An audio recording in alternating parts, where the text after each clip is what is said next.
Vamos a tratar el tema de los ciclones tropicales como una de las principales amenazas climáticas en el planeta.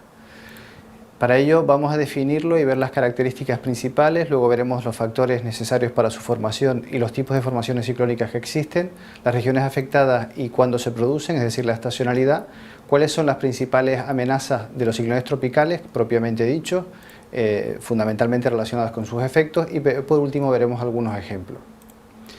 En primer lugar, para definir un ciclón tropical se puede definir como una estructura móvil de ámbito intertropical en la que se ponen en juego enormes cantidades de energía que contribuyen a llevar calor desde la zona cálida del planeta hacia los polos, es decir, contribuyen al equilibrio térmico del planeta.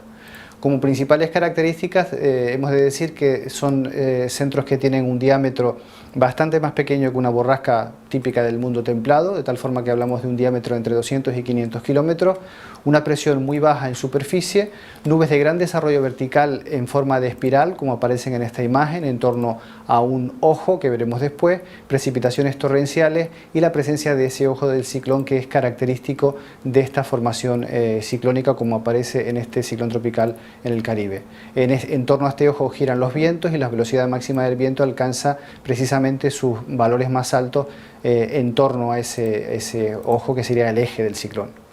Además de eso, por último, dentro de las características existe un doble campo de presiones, de tal manera que en la troposfera baja tenemos un giro ciclónico, mientras que en la troposfera alta tenemos un giro anticiclónico, algo también muy singular de los ciclones tropicales.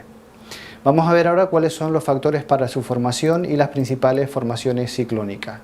En primer lugar, es necesario, imprescindible, el agua, las superficies oceánicas cálidas, siempre temperaturas por encima de los 26 grados y medio. Además de eso, hace falta un valor de la fuerza de Coriolis suficiente para animar la rotación ciclónica, por tanto, hace falta una cierta distancia con respecto al ecuador.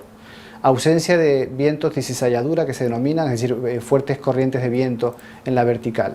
Y por último, la proximidad de la zona de convergencia intertropical en torno a la cual se fabrican o aparecen o se generan los ciclones tropicales. Bueno, me quedaba señalar la presencia de una perturbación inicial, es decir, la gestación siempre procede de una onda del este. Dentro de los tipos de formaciones ciclónicas, en función de su intensidad, hablamos en primer lugar de depresión tropical como el fenómeno, digamos, más leve, con velocidades de viento sostenidos en superficie por debajo de los 60 km por hora. A continuación tenemos la tormenta tropical con vientos de entre 60 y 120 km por hora. Y por último los ciclones tropicales con vientos a partir de los 120 km por hora. Ciclón tropical sería la denominación científica, y solo que dependiendo de la región en la que nos encontremos se denomina huracán, tifón o ciclón, etc.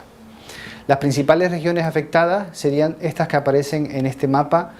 facilitado por la NOAA, donde podemos ver cuál es la circulación de todos los ciclones tropicales en los últimos 150 años. Esas regiones son fundamentalmente las costas orientales, intertropicales y subtropicales de los continentes, bañadas siempre por aguas cálidas. Es por eso porque en las costas orientales, por ejemplo la costa africana o la costa de California bañadas por agua fría, no aparecen los ciclones tropicales. Dentro de todas estas regiones, el sector de mayor frecuencia y de mayor intensidad en cuanto a fuerza de los ciclones tropicales es el Pacífico Norte,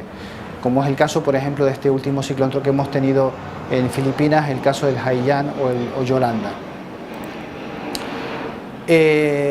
Dentro del Atlántico Norte ponemos un ejemplo para comprobar cuál es la estacionalidad, puesto que los ciclones se producen cuando el agua está más cálida, es decir, fundamentalmente en el verano y en el otoño de los respectivos hemisferios. Aquí tenemos una situación donde podemos ver la frecuencia de los meses en esos 6 meses de verano y otoño, y podemos ver cómo realmente la mayor frecuencia se da entre agosto y octubre, siendo septiembre, en el caso del Caribe y Golfo de México, el mes de mayor peligro.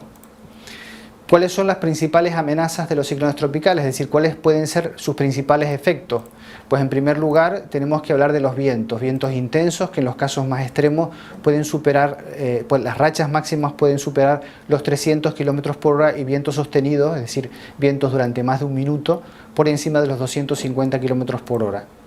La mayor intensidad, además, como particularidad, se da en el sector derecho de avance de los ciclones tropicales, de tal manera que en este caso concreto sería este sector de aquí, que presenta una velocidad superior al sector izquierdo en cuanto al avance. Además de eso, mayor impacto de los vientos siempre en áreas costeras. El relieve, cuando aparece relieve, hay modificaciones eólicas muy considerables y pluviométricas, de tal forma que los vientos iniciales pueden transformarse y incrementarse o también incrementar la posibilidad de precipitaciones. Evidentemente, bajo estas circunstancias, la destrucción de las infraestructuras es muy severa. La segunda amenaza que llevan aparejados los ciclones tropicales serían las lluvias torrenciales,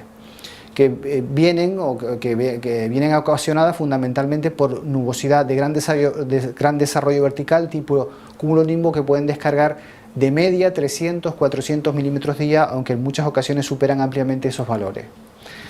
Al mismo tiempo, esas lluvias generan aumento en los caudales, inundaciones y otras amenazas como son, por ejemplo, movimientos de ladera o deslizamientos de tierra. Estas lluvias torrenciales generan también daños muy graves en infraestructura. Por último, como la otra gran amenaza dentro de los ciclones tropicales, tenemos un concepto que se puede denominar ola de ciclón, onda de marea, onda de ciclón, que viene del inglés storm surge. Esta tercera amenaza supone la acumulación de agua que llega acompañada de fuertes vientos, y esa agua genera imágenes como esta del reciente huracán Sandy en Nueva York y que se ve perfectamente en esta imagen animada cómo entra esa onda, esa storm surge en el interior del continente. Se producen graves inundaciones en tierras bajas, evidentemente por el aumento en la entrada de agua del mar en el interior, y por tanto los principales efectos se dejan ver en costas llanas, en desembocaduras y deltas, sobre todo en deltas, como en este caso, en deltas de los grandes ríos, como es el caso del Mississippi en Estados Unidos o el Ganges y Brahmaputra entre la India y Bangladesh. Por último, vamos a ver una serie de ejemplos, vamos a poner una serie de ejemplos que serían algunos ejemplos muy significativos de grandes ciclones tropicales en el último siglo aproximadamente, en los últimos 50 años. Entre ellos destacan el ciclón 02B en abril del año 1991, con velocidades de viento de más de 260 km por hora y sobre todo la destrucción vino derivada del aumento del nivel del mar y del lugar en el que se produjo, puesto que se produjo en el delta del Ganges Brahmaputra, es decir, una zona muy llana que generó más de 130.000 muertos y con pérdidas valoradas en la mitad del Producto Interior Bruto de Bangladesh. Este sería un poco el track, el círculo que hizo, el camino que recorrió el ciclón. En segundo lugar tenemos el huracán, en este caso huracán porque se dio en el Atlántico, Andrew, en agosto de 1992, de categoría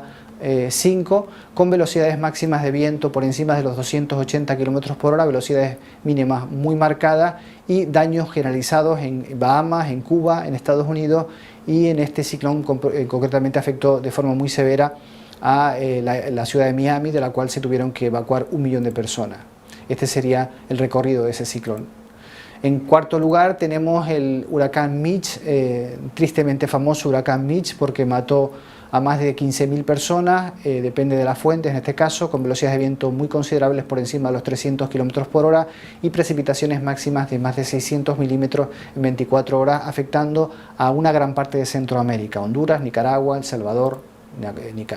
y Guatemala. El huracán, como pueden comprobar, tuvo un tiempo muy largo en toda Centroamérica, afectando, ya digo, desde México hasta Nicaragua. Por último, tenemos el Katrina en agosto del año 2005, con velocidades máximas de viento también de categoría 5, es decir, por encima de los 280 km por hora, presiones muy bajas, en torno a 900 hectopascales, y fue el peor huracán en la historia del país, en la historia de Estados Unidos, con más de 150.000 millones de pérdidas sobre todo en el área de Nueva Orleans. Este sería el recorrido de ese ciclón tropical. Muchas gracias.